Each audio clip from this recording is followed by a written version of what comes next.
Hello दोस्तों, स्वागत है आप सभी का KCC education IAS aspirant channel पर। मेरा नाम है कौशल कुमार। मैं आशा करता हूं आप सभी लोग अच्छे होंगे और स्वस्थ होंगे। दोस्तों, भारतीय संविधान की इस सीरीज में हम आपके समक्ष उपस्थित हो गए हैं एक और मौलिक अधिकार लेकर, संपत्ति का अधिकार। जी हाँ दोस्तों, हमने आपको अभी तक 5 मौलिक अधिकार करा दिए हैं। आज हम आपको कराने वाले हैं 6ठा मौलिक अधिकार, जिसका नाम है संपत्ति का अधिकार। इससे पहले मैं आपको ये अधिकार कराऊं, मैं आपको पहले ही बता देना चाहता हूं कि ये हमारा जो अधिकार है, अब ये अधिकार मौलिक अधिकार के दर्जे से हटा दिया गया है और अब इसको केवल और केवल हमारा एक कानूनी अधिकार बना दिया गया है। तो इस प्रकार से अगर हम मूल संविधान में देखें तो 7 मौलिक अधिकार हैं, लेकिन क्योंकि संपत्ति का अधिकार हटा दिया गया है, इसलिए वर्तमान समय में हमारे 6 मौलिक अधिकार हैं। लेकिन कभी संपत्ति का अधिकार भी हमारा एक मौलिक अधिकार रहा था, तो इसीलिए हमको इसको भी समझना और पढ़ना जरूरी है। आखिर क्या कहानी है इसके पीछे की कि जिसकी वजह से इस संपत्ति के अधिकार को एक मौलिक अधिकार के दर्जे से हटा दिया गया। एक एक करके सारी बातों को समझेंगे। तो सबसे पहले समझेंगे हमारा संपत्ति का अधिकार आर्टिकल 31 में दिया गया है। इससे पहले हमने आपको अनुच्छेद 30 तक कवर करा दिया है। अगर आपने वो पुरानी वीडियो नहीं देखी है तो प्लीज उन वीडियोस को जरूर देखें, क्योंकि आपको ये वीडियोस समझने में आसानी होगी। तो चलिए आज बात करते हैं हमारा आर्टिकल 31। जी हाँ, अनुच्छेद 31 कहता है कि संपत्ति का अधिकार। संपत्ति का अधिकार क्या है, इसको समझने से पहले मैं आपको बता देता हूं कि इसके संबंध में हमारा क्या हुआ है, संशोधन हो चुके हैं संविधान में। जी हाँ, संविधान में संशोधन क्या होते हैं, इनके बारे में विस्तार से आगे चर्चा करेंगे। लेकिन फिलहाल आप ये समझिए कि जब हमारे संविधान में हमको ऐसा महसूस होता है कि कोई कानून वर्तमान समय के लिए प्रासंगिक नहीं है, तो या तो उस कानून को हटा दिया जाता है या उस कानून को थोड़ा सा जहां तक वो मतलब एक तरीके से वर्तमान समय में प्रासंगिक नहीं है वहां तक उसको सीमित किया जाता है, या फिर हमारे संविधान में जितनी भी बातें हैं उनमें हमको जरूरत पड़ती है कि हमारे संविधान में ये नहीं है और वर्तमान समय के अकॉर्डिंग ऐसी चीजों को ऐड ऑन करने की आवश्यकता है, तो हम कुछ क्या जोड़ते भी हैं। तो संविधान में कुछ नियम या कानूनों को हटाना या काटछाट करना या जोड़ना संशोधन कहलाता है। संशोधन के बारे में हम विस्तार से कभी चर्चा करेंगे, अलग वीडियो उसके ऊपर बनाएंगे। लेकिन फिलहाल हम बात कर रहे हैं भारतीय संविधान के बारे में। तो चलिए, मतलब अनुच्छेदों के बारे में। तो इसके संबंध में हमारा संविधान में संशोधन हुआ सबसे पहला संविधान संशोधन संपत्ति के अधिकार को लेकर ही हुआ था। और फिर चौथा संशोधन 7वां, 39वां, 40वां, 42वां और आपका 44वां संशोधन, जो कि संपत्ति के अधिकार से संबंधित हमारा संशोधन है। तो चलिए बात करते हैं इन संविधान संशोधन के बारे में। तो आज हम बात नहीं करने वाले हैं, लेकिन आपको इतना याद रखना है कि संविधान के ये संशोधन ये हमारे संपत्ति के अधिकार से संबंधित थे। तो चलिए वापस जीवन पर लौटते हैं और बात करते हैं हमारा क्या, संपत्ति के अधिकार के संबंध में। तो आर्टिकल 31 को हम समझा रहे हैं, जो कि संपत्ति के अधिकार के बारे में बताता है। संपत्ति के अधिकार को समझने के लिए, संपत्ति का अधिकार का मतलब है कि भारत में रह रहे किसी व्यक्ति को, जो भारत का नागरिक है, उसको संपत्ति रखने का अधिकार है।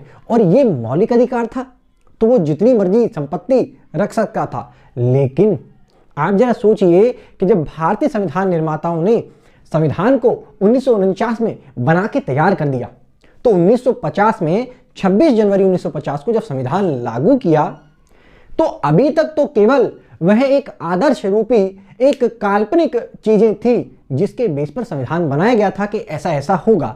लेकिन अब व्यावहारिक रूप से जब संविधान को लागू किया, तो संविधान निर्माताओं को बाद में ये महसूस हुआ, यानी कि जो उस समय पर जीवित लोग थे उनको ये महसूस हुआ कि हाँ, कुछ कमियां रह गई हैं। यानी कि उस समय पर जो सरकार थी उसको ऐसा महसूस हुआ कि हाँ, हमने जो संविधान बना दिया है उसमें भी कुछ संशोधन करने की आवश्यकता पड़ेगी। लेकिन संविधान निर्माताओं की खूबसूरती देखिए आप, उनकी बुद्धिजीविता देखिए आप, कि वो कितने आगे की सोच लिए हुए थे इसलिए उन्होंने पहले से ही ये प्रावधान कर दिया था, क्योंकि वो जानते थे कि आने वाले समय के लिए संशोधन की आवश्यकता पड़ सकती है। इसलिए उन्होंने पहले से ही व्यवस्था कर दी कि अगर जरूरत पड़ेगी तो हम संविधान को क्या करेंगे, मॉडिफाई कर सकते हैं। इसलिए संविधान को ना संविधान निर्माताओं ने बहुत ज़्यादा कठोर और ना बहुत ज़्यादा लचीला बनाया, मध्यम बनाया। क्या मेरी बातें क्लियर हो पा रही हैं? इसीलिए अब हम समझेंगे कि जब संविधान को 1951 में लागू किया गया तो अब कुछ समस्याएं सामने आईं। आपको याद होगा, मैंने बताया था कि जब भारत देश आज़ाद हुआ तो कई सारी समस्याएं थी। हमारे देश में विकास नहीं था, विकास की दर बहुत कम थी, संविधान निर्माण की समस्या थी। तो संविधान निर्माण तो हो गया, अब विकास की समस्या को कैसे किया जाए?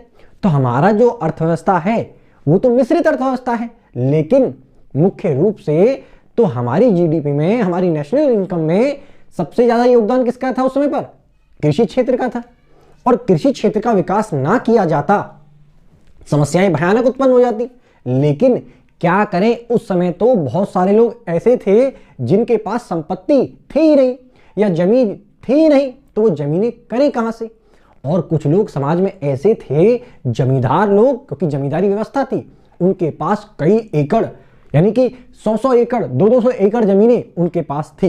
अब सरकार को तो समानता लेके आनी थी, सभी लोगों का समान रूप से विकास करना था, गरीबों का भी उत्थान करना था। अब कैसे किया जाए? तो सरकार ने उस समय पर 1951 में कदम उठाए कि हम भूमि सुधार करेंगे। तो जैसे ही भूमि सुधार किया गया तो वहां पर कुछ जमींदारों की संपत्ति का अधिग्रहण किया गया। अधिग्रहण करने का मतलब है कि सरकार ने उस संपत्ति को जब्त कर लिया, मतलब एक लिमिट रख दी कि अगर इस लिमिट से ज्यादा किसी के पास संपत्ति है तो उसका अधिग्रहण कर लिया जाएगा, वो सरकारी जमीन हो जाएगी। और उन जमीनों को पट्टे पर देकर, है ना, क्या करने लगे, लोगों की या किसानों की या जो गरीब लोग थे उनकी मदद करने लगे। इस तरीके से जमींदारी उन्मूलन प्रक्रिया प्रारंभ हो गई, जमींदारों से जमीनें लेना। अब जब जमींदारों की जमीनें छिन रही हैं तो भाई जाहिर सी बात है इनको तकलीफ तो होगी ना कहीं। और जैसे ही इनको तकलीफ हुई तो ये पहुंच गए सीधा सुप्रीम कोर्ट।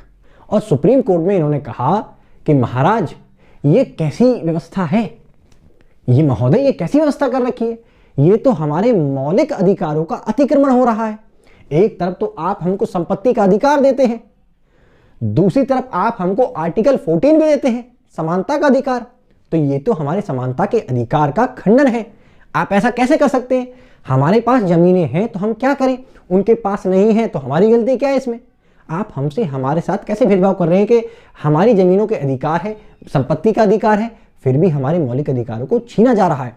तो सुप्रीम कोर्ट में जब ये केस गया तो उस समय पर सरकार ने कुछ संशोधन किए। सरकार ने क्या करा, कुछ संशोधन करे। इनमें हमारा 25वां संशोधन भी हमारा आता है। जी हां, तो इसमें हमारा ये संशोधन 25वां भी शामिल किया जाता है। तो ये पूरी कहानी समझ में आई कि जब संविधान लागू किया तो सरकार ने जब भूमि सुधार प्रारंभ करे, लोगों की मदद करने के लिए, समाज में समानता लाने के लिए, ऐसे लोगों को भूमि दान की गई या पट्टे पर दी गई भूमि जिनके पास भूमियां नहीं थी।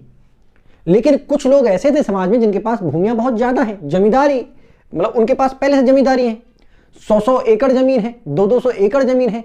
तो सरकार ने उनकी भूमि उन्मूलन की प्रक्रिया को चलाया और एक लिमिट या एक सीमा से ज्यादा जिसके पास जमीनें थी उनकी जमीनों को जब्त किया गया या अधिग्रहण किया गया। ऐसे में ये लोग सुप्रीम कोर्ट के पास जा रहे हैं।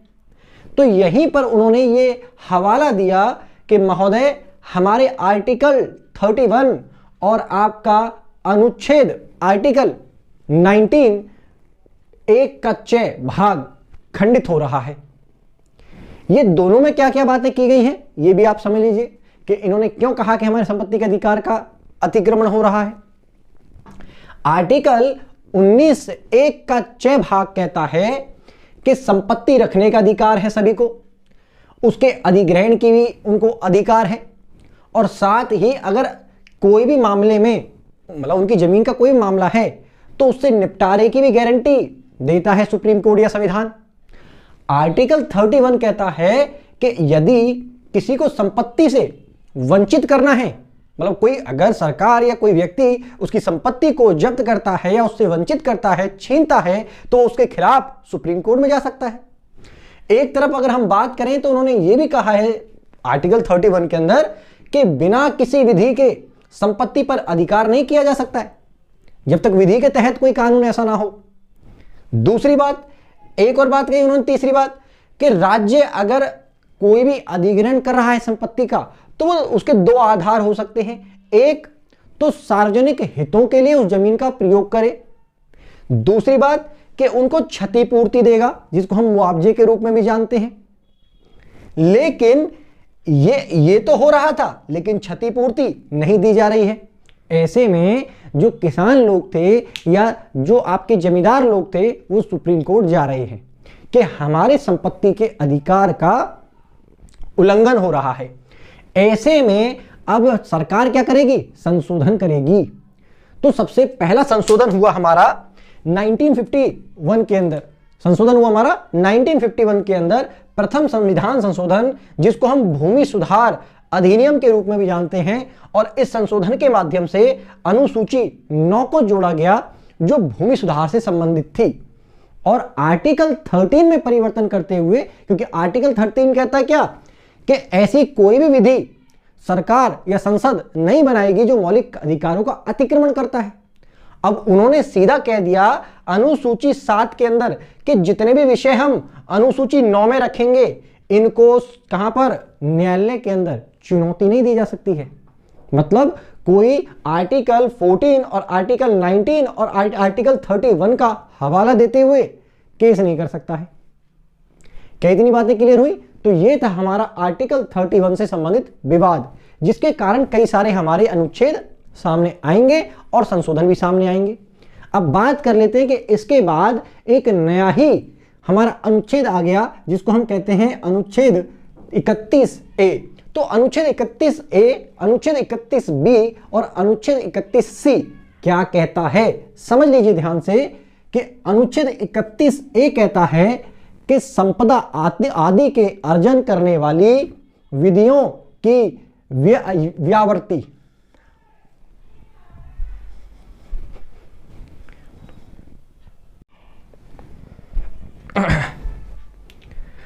आर्टिकल 30A कहता है हमारा, क्या कहता है आर्टिकल 30A?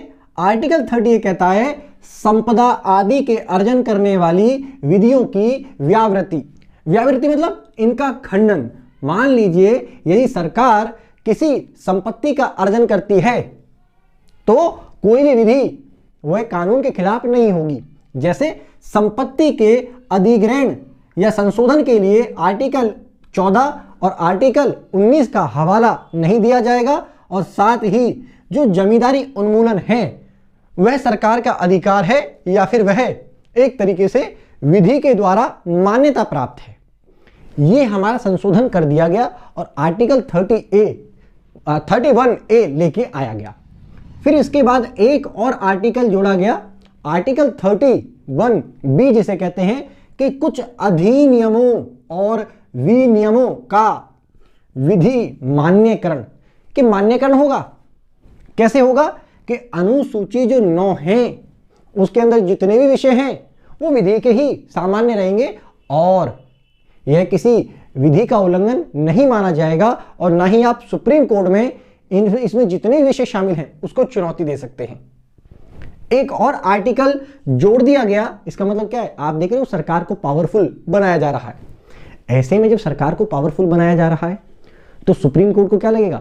न्यायपालिका को लगेगा कि उसकी शक्तियों का अतिक्रमण किया जा रहा है और सरकार अपनी मनमानी करने का प्रयास कर रही है। तो स्टार्टिंग में जो सत्ता के अंदर लोग थे, क्योंकि वो स्वतंत्रता संग्रामी भी थे, नेहरू जैसे नेता, शास्त्री जैसे नेता, तो स्टार्टिंग में तो सुप्रीम कोर्ट भी ये मान लेता है, पढ़े लिखे जज भी यही मान लेते हैं कि भाई अगर ये नेता बोल रहे हैं तो देश के भले के लिए बोल रहे होंगे, क्योंकि देश को आज़ादी दिलाई है भाई, और सम्मान करते थे उनका।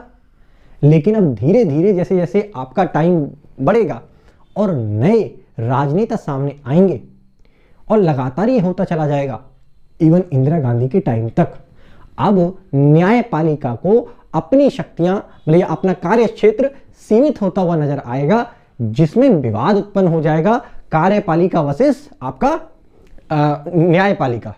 तो कार्यपालिका बनाम न्यायपालिका के झगड़े भी देखने को मिलेंगे। चलिए आगे बात करते हैं हमारा क्या 31C की, कि कुछ निदेशक तत्व, पॉइंट टू बी नोटेड, कुछ निदेशक तत्वों को प्रभावी करने वाली विधियों की व्यावृत्ति यानी कि खंडन। इसका मतलब है कि इन्होंने सीधा कह दिया 1971 में 25वां संविधान संशोधन करके कि राज्य के जो नीति निदेशक तत्व हैं, जो भाग 4 में हम आपको पढ़ाएंगे, तो राज्य के नीति निदेशक तत्व को लागू करने के लिए यदि मौलिक अधिकारों को सीमित किया जाता है तो यह अधिकार क्षेत्र में रहेगा सरकार के।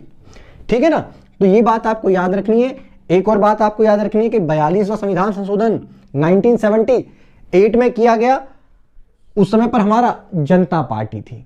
ठीक है ना, और संपत्ति के अधिकार को मौलिक अधिकार से के दर्जे से हटा दिया गया और भाग 12 में जोड़ दिया गया आर्टिकल, इसको प्लीज याद रखिएगा, आर्टिकल 301 के तहत इसको एक कानूनी अधिकार वर्तमान समय में बना दिया गया है। तो आई होप जो आपको बहुत कंफ्यूज करते थे आर्टिकल 31A, 31B और 31C प्रॉपरली क्लियर हुए होंगे। साथ में आपको यह भी समझ में आया होगा कि हमारा संपत्ति का जो अधिकार था वो क्या था, और इस संपत्ति के अधिकार से संबंधित जो विवाद स्टार्ट हुए वो कैसे हुए, और बाद में इसको संपत्ति का जो अधिकार था इसमें कई सारे संशोधन करके इसको एक मौलिक अधिकार से हटाकर क्या कर दिया, इसको फाइनली हमारा 44वें जो संशोधन के माध्यम से इसको एक संपत्ति का अधिकार डिक्लेयर कर दिया गया है। तो आई होप आपको पूरा समझ में आया होगा। अगर समझ में नहीं आया है, कोई भी डाउट है, तो प्लीज कमेंट बॉक्स के अंदर जरूर कमेंट लिखें। मिलते हैं आपको नेक्स्ट वीडियो के अंदर, तब तक के लिए थैंक यू। जय हिंद, जय भारत।